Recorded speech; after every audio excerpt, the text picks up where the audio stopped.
Sir हमारा एक client है और वो टूर एंड ट्रेवल्स का बिजनेस स्टार्ट करना चाहता है। और सर वो इस चीज़ से घबरा रहा है कि अगर फ्यूचर में बाई चांस ड्राइवर कोई गलती करता है, ड्रिंक एंड ड्राइव करता है या कोई एक्सीडेंट कर देता है, गाड़ी ठोक देता है, तो इस केस में आजकल ओनर जेल जा रहे हैं, ड्राइवर नहीं जा रहे। तो सर इस केस में हमें उसे बचाने के लिए क्या करना होगा, क्या सेफ गार्ड है? देखिए, सबसे पहले समझने की जरूरत है कि दो तरीके की लाइबिलिटी होती है, क्रिमिनल लाइबिलिटी, एक सिविल लाइबिलिटी।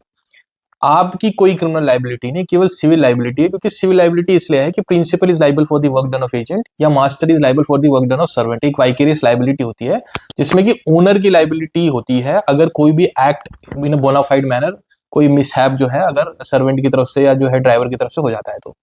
बट इसमें भी आप अब खुद को सेफ गार्ड कर सकते हैं अगर आप एक इंश्योरेंस लेते हैं। वैलिड इंश्योरेंस होता है या थर्ड पार्टी इंश्योरेंस होता है जिसमें कि इंश्योरेंस कंपनी सेफ गार्ड करता है कि कोई ऐसा मिसहैप हो गया, कोई ऐसा डैमेजेस हो गया तो उसका भरपाई हम करेंगे, यानी हम आपको इंश्योर्ड करते हैं कि उसकी लाइबिलिटी हम लेंगे। तो फिर आपकी लाइबिलिटी एक तरीके से नहीं है। जहां तक की रही अब दूसरी क्रिमिनल लाइबिलिटी, वो आपके ऊपर बिल्कुल भी नहीं है, क्योंकि आपके को जो मेजर्स लेने थे, जो सेफ्टी प्रिकॉशंस लेने थे, तो गाड़ी में जो इक्विपमेंट्स होने थे, अगर आप वो लेते हो और अपने जो उसके नॉर्म्स है, उसके नो हाउस है उस बिजनेस के, अगर वो पूरे करते हो और उसके बावजूद जो है अगर ड्राइवर जो है रैश एंड नेग्लिजेंट ड्राइविंग करता है या कोई मिसकंडक्ट करता है या फिर जो है वो कोई इलीगल एक्टिविटी करता है, कुछ अपना सप्लाई जो है, कुछ मटेरियल ऐसे हैं जो प्रोहिबिटेड उसको सप्लाई करता है, तो उस केस में उसकी पर्सनल लाइबिलिटी है, क्योंकि वो क्रिमिनल एक्ट उसके थ्रू हो रहा है, ना कि आपके थ्रू। आपने कोई उसकी रिस्पॉन्सिबिलिटी लेने की जरूरत नहीं है और ना ही आप उसको बता रहे हो। इनफैक्ट एक आप एक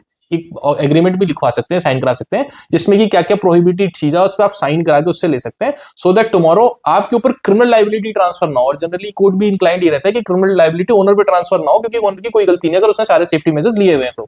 तो सिविल लाइबिलिटी को आप इंश्योरेंस से सेफ गार्ड कर सकते हैं और क्रिमिनल लाइबिलिटी जो आपके ऊपर ट्रांसफर नहीं होगी, और ऐसा करके आप अपना बचाव कर सकते हैं। कई ऐसे बिजनेसेस चल रहे हैं, बिजनेस मॉडल चल रहे हैं, तो उसमें घबराने की कोई जरूरत नहीं। बिजनेस स्टार्ट करिए, कोई भी ऐसी एक्सीजेंसीज आएगी उसके फिर एक अच्छे लॉयर से कंसल्ट करके जो है आप उसको जो है उससे निकला जा सकता है।